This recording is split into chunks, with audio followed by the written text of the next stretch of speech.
คนมีเงินหลายอายมีสุขพอทักทายแบบเขินๆบังเอิญได้พอมีความสุขอยู่บ่น้องขอถามแน่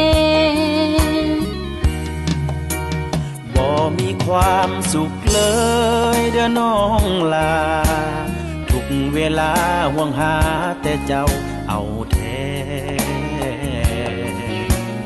จงสอกหาทางออกและบอกทางแก้มาคิดซอยอายแน่บอกทางแก้ไขทางออกที่ดีมันก็คือวิธีปล่อยวางพอเว้าดังๆ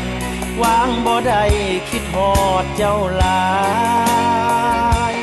สิบขาหน้ามันยังสู่ขาหลังบ่ได้ไอ้มีเมียแล้วสิให้น้องเฮ็ดแนวใดเป็นเมียน้อยก็เป็นบ่ได้มันผิดเหตุของประเพณีเว้าสำนีก็พอเนาะแฟนเก่าหลายคนแนมเบิ่งเฮาแล้วมันบ่ดีย่านเขาคิดเลียงลัดว่านัดกันอีหลี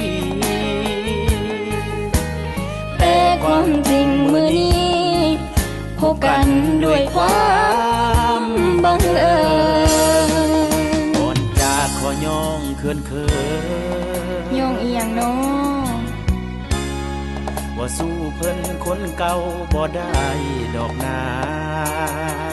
โอ้ยจังแม่นปากหวานแท้น้อ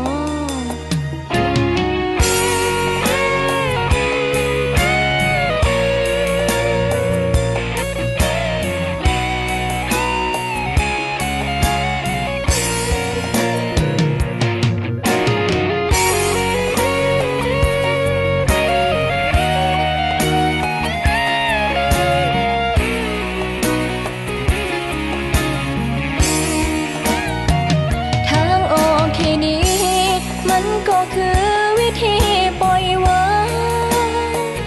พอเว้าดังๆวางบ่ได้คิดฮอดเจ้าหลายสิบขาหน้ามันยังสู่ขาหลังบ่ได้ไอ้มีเมียแล้วสิให้น้องเฮ็ดแนวใดเป็นเมียน้อยก็เป็นบ่ได้มันผิดเหตุของประเพณีเว้าสำนีก็พอ